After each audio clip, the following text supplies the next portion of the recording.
What is it about the characters in One Piece that, aside from the main cast of the Straw Hats, draws to them? What is it about their backstories that are equally as impactful as a Straw Hat backstory? What is it about a side character that becomes more than a side character, that gains a cult following? A character that not only gets that following, but earns a spot in the heart of millions, if not hundreds of millions of fans across the world. This is an episode of Side Piece, where I attempt to catalog, break down, and I guess you could say roughly explain the backstories and character motivations of everyone in One Piece not in the Straw Hat crew. Thank you, and have a seat. Endure it. Tom traded his life for yours. If you make them your enemy, you won't be able to win, no matter how many lives you have to give. Enies Lobby is the government's personal judicial island. Not one single person who's been sent to that dreadful place has ever been seen again. What if I told you that the most beautiful character in One Piece isn't Nami or Robin, nor Madame Shirley or Shirahoshi? What if I told you that the most beautiful character in One Piece was a granny we met in Water 7, the conductor of the sea train, the Puffing Tom, the grandmother of Chimney and the caretaker of Gonbei? But not only that, she was the personal tour guide of the Straw Hats the entire way through, start to finish, of Water 7. I am talking about the legendary, the one and only Ice Fish Mermaid, Granny Kokoro. Now, some of you might be thinking, wow, Merch Hunter Ricky, you are smoking crack if you think she's the most beautiful person in One Piece. And I just want to say, maybe you should open up your eyes and hearts to a little bit more deeper waters than the shallow ones you're currently stepping in. Let me explain, and as you can see, the first scene that I showed you here, that's the reason why I wanted to make this entire video. So take a trip with me. Now, the first time we meet Granny Kokoro, she is so drunk that she can't even walk, let alone stand straight for a couple seconds. She's so sad that she hasn't been to Water 7 in about 8 years. And as we get further into this video, you'll see why, because I truly believe she has one of the most interesting and developmental character arcs in the entire show. Not only is her character arc integral to the safety and guidance of the Straw Hats throughout Water 7, she also is completely one of the most single-handedly important characters here in Water 7. Her character arc, it involves everybody, from Galley Law to CP9 to the Straw Hats themselves to the Frankie family. Just about anyone who's anyone has met Granny Kokoro, from San Faldino to Pucci and Poplar Island. She rides away every single day on the Puffing Tom, the last remembrance of when she had a full family. So as the Straw Hats near Water 7, the first thing they run into is the sea train. And the first person they run into, or the first trio of people they run into, are Chimney, Gonbei, and Granny Kokoro herself. The significance of this is, I really feel like if they had run into a regular train conductor, they probably would have immediately been sent to Enies Lobby, and that would have been that. But luckily, they ran into the most interesting person around. See, Granny Kokoro kind of like, she felt something different. Maybe she noticed the straw hat on Luffy's head, but the minute she saw them, she knew what she was going to do. She handed them that little guide reference, and they were on their way. She even says herself, you know, here's a little reference guide. You'll need this to get around. Make sure you give this to Iceberg, something along those lines. And the beauty of that is she made their trip so easy from start to finish. I keep saying it like that because it's true. At every turning point in this arc, she's there to guide them along the way. When Luffy gets stuck in between the buildings, who's there to cheer Nami on, although, scared while watching? Granny Kokoro. When they need a new way to get to Enies Lobby, who was there? Granny Kokoro. When they needed someone to save them underwater because they were drowning, who did that? Granny Kokoro. When a rando marine soldier attacked Nami from behind, who mermaid kicked them out of the way? Granny Granny Kokoro. So, without any further stalling, let's get into the video. Being surveilled by the world government for X amount of years, watching Tom get the short end of the deal, beaten, shot nearly to death, and then transported away on the Puffing Tom, his own creation, getting destroyed. Her life literally got hit by a train, much like her favorite son Frankie, and maybe not her, favorite over Iceberg or anyone else, but she really loved him, and she really loved the little family that they had together. So the day that Frankie died and Tom was taken away was the day that she finally couldn't handle it anymore. Who knows what she went through as a girl? Who knows what she went through as a young adult? But we know what she went through as an older woman. She lost her family. She lost her Yokozuna. She lost her Tom with his gusto. Ha ha ha ha. She lost her serious Iceberg. And she lost her Cutty Flam.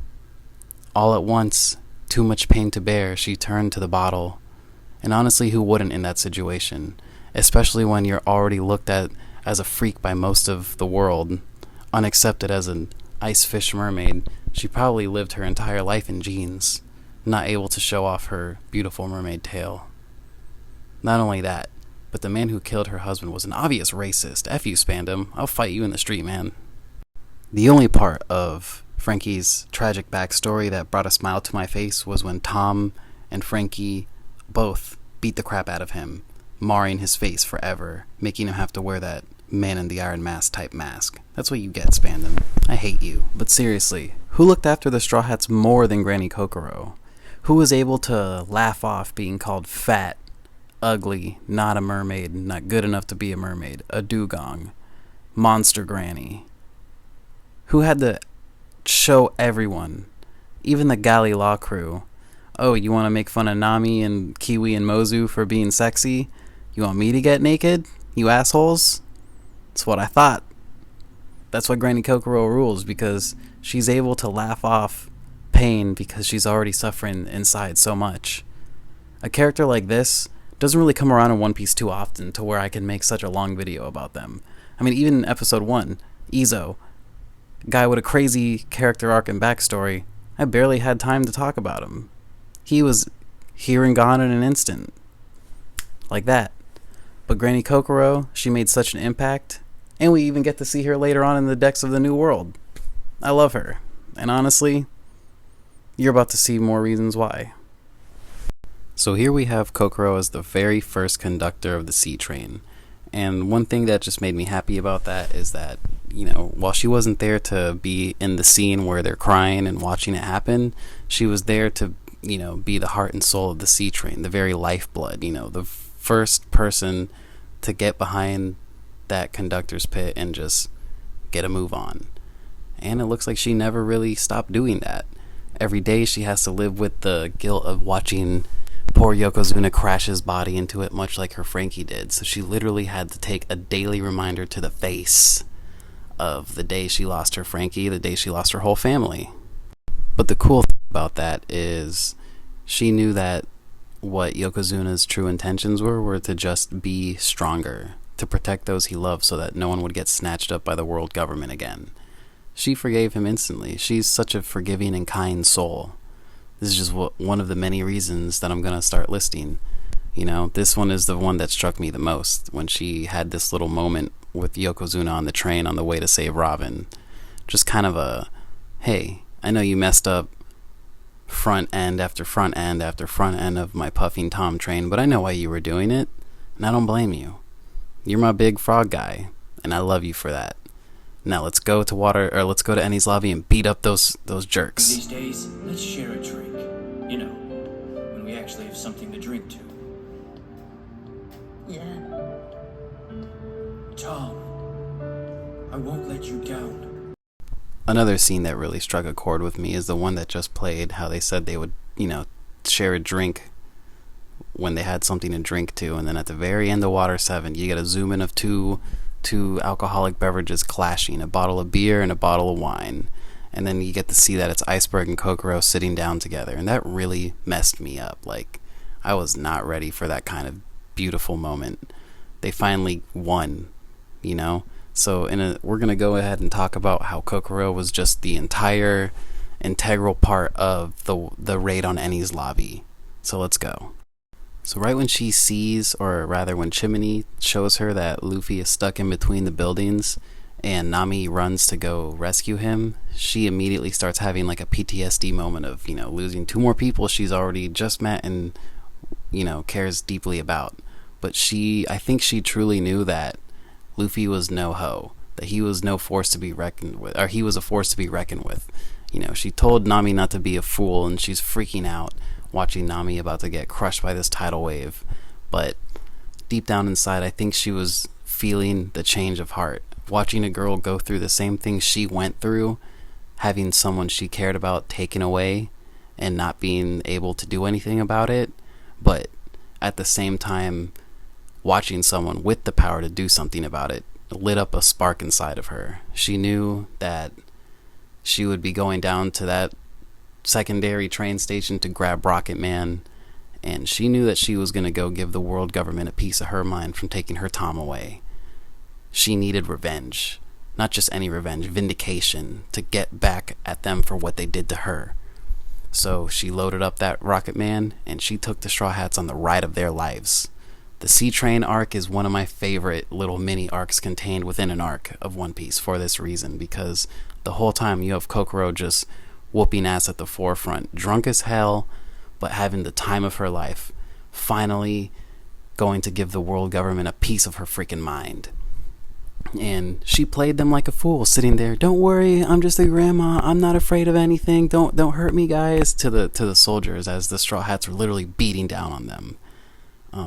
Another reason I really enjoy her presence is because obviously, she saved them in the water. That was the most integral part of the arc, because there would be no Straw Hats without that part. And even then, everyone's reaction to her being a mermaid was so negative, and she still found it in her heart to save them. But yeah, throughout the entire raid on Enies Lobby, she was there. She was there to put the Marines at a lower guard. She was there to collect Chopper's knocked out body. She was there to save them, like I keep bringing up. But also, she was there to keep their heads level. She just had a laughing exterior, just getting trashed, acting like it wasn't really a big deal, saying the Straw Hats know how to party. I mean, she really, really brought the whole Enies Lobby together, because every time, you're done crying from I Want to Live, or you're too pumped up from watching them whoop the asses of CP9, Kokoro's there to just ha ha ha ha, and just bring you back down a little bit, level you and ground you. I also want to get into how she was basically, like how 6 degrees of separation works. She was basically 2 degrees away from the entire Gorosei. And, it's utterly insane when you think about it, that she's the wife of Tom, yet they still allowed her to be the conductor of the Puffing Tom all these years. You think that they would have just offed her too. This is just another oversight of these doofuses, the Gorosei. Because first of all, you trusted Spandam. You take one look at Spandam, he ain't gonna get the job done, yet they entrusted the job to him. Not only this, but after knowing that he was gonna go out against Straw Hat Luffy, you think they would have actually sent Aokiji there to begin with. But again, the Gorosei aren't known for making great decisions. Another reason why Kokoro is straight up the best is because nearing the end of the Water 7 arc, around the end of the party and whatnot, she also tells them about the straight up Florian Triangle. She confirms Merman Island exists. She confirms that the Florian Triangle is in fact the thing that they'll have to go through to get there, and that the problem about it is that ships go missing left and right from there.